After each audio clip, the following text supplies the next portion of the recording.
अभी आपने कहा कि कृष्ण नाम का लेके आपको कोई कष्ट नहीं मिलेगा, राइट?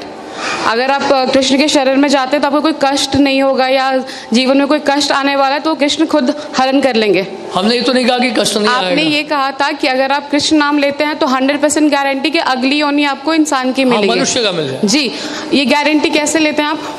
स्वल्पम क्या है? स्वल्पम ही अपी यस्य धर्मस्य त्रायते महतो विहार। भगवान गीता में इसलिए कह रहे हैं कि अगर थोड़ा सा भी आप इस मार्ग में बढ़ेंगे, बड़े से बड़े खतरे से बच जाएंगे, कि कम से कम आपको मनुष्य जीवन तो प्राप्त होगा। शुचि नाम सुमताम गेहे योग भ्रष्ट अभिजायते। तो भगवान गीता में ये कहते हैं अगर आप भक्ति पूरी भी नहीं कर पाते, थोड़ा सा भी कर लेते हैं भक्ति, तो क्या होगा? आपको ब्राह्मण परिवार में जन्म मिल जाएगा, धनी परिवार में जन्म मिल जाएगा, अच्छे घराने में जन्म मिलेगा, और दोबारा भक्ति करने का अवसर प्राप्त होगा। और अगर मैं भक्ति ना करूँ तो? हाँ जी, अगर मैं भक्ति ना करूँ तो मुझे भक्ति ना करो तो कर्म के अनुसार चलना पड़ेगा। फिर कर्मणा देव नेत्रेण जंतुर्देहो भवते। मेरे एक जानने वाले हैं, पिछले 10 साल से वो डिवोटी हैं यहीं के, ठीक है? अभी 6 महीने पहले उनकी फादर की डेथ हुई थी। ओके, तो ये कृष्ण भगवान ने ये जो कष्ट उनको दिया, क्यों दिया? वो तो 10 साल से इनके डिवोटी थे। हमने तो बोला ही नहीं कि आप कृष्ण भक्त बनते तो कष्ट नहीं आएगा, हमने नहीं कहा ये। कल के मैं क्लास में गई थी, नहीं, हमने नहीं कहा ये कि कृष्ण भक्ति अगर करेगा कोई कष्ट नहीं आएगा। उसको कष्ट आएगा, कष्ट करने की जो सहन करने की दृष्टि बदल जाएगी। जैसे कि एक व्यक्ति जो है सड़क पे जा रहा है और साथ रास्ते में बैरियर्स हैं, स्पीड ब्रेकर्स हैं, तो एक व्यक्ति ठेले में जा रहा है, दूसरा व्यक्ति मर्सिडीज में जा रहा है। तो मर्सिडीज में जा रहा है, वो भी उसी सड़क से जा रहा है, झटके उसको कम लगते हैं। कहने का मतलब यह है कि कष्ट जो है भक्तों के जीवन में भी आता है, सहन करने की शक्ति भगवान देते हैं।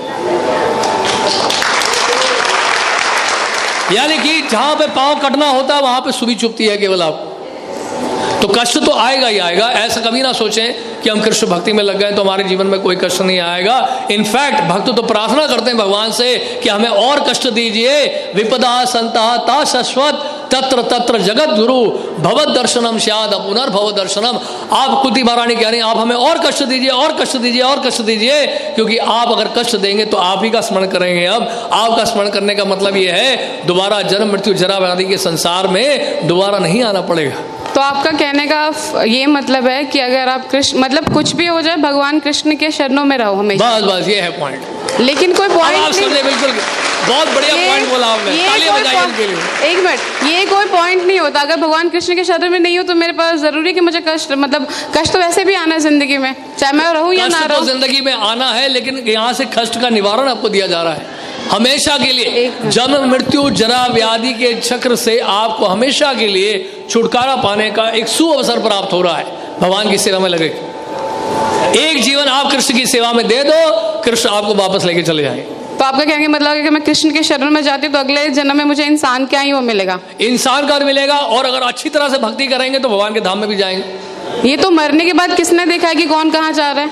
हाँ जी, मरने के बाद कौन जानता है कि कौन कहाँ जा रहा है? हाँ, इस बात की गारंटी कौन लेता है? सामान्य लोग नहीं जानते हैं, लेकिन भक्त जानते हैं। यम यम वापि स्मरण भावम त्यजते अंते कलेवरम तम तम एवैते कौन्तेय सदा तद्भाव भाविता।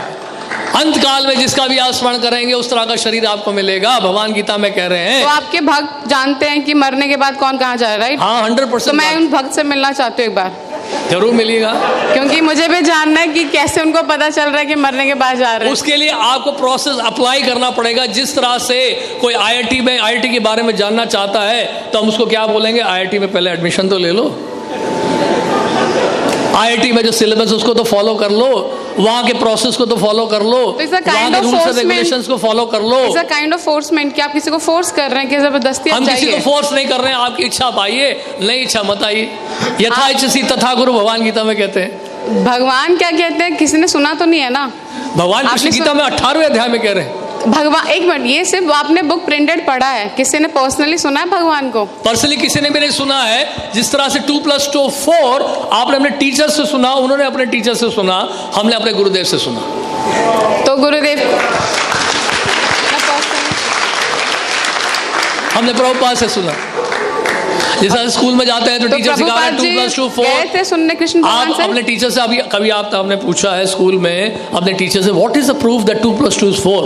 What is the proof this is A this is B? Teacher ने कभी जवाब दिया ना, आपने पूछा ना कभी वो जवाब देंगे। बट ये तो अंधा ज्ञान हुआ ना फिर। हाँ, तो इसका मतलब जो स्कूल में पढ़ाया जा रहा है वो भी अंधा ज्ञान है। स्कूल की बात नहीं है, आपने कहा कि जो आपके गुरु ने बताया स्कूल आपने की वो बात चीज़ ही कर है, ली। क्योंकि ज्ञान तो ज्ञान है, वो भौतिक ज्ञान है, आध्यात्मिक ज्ञान है।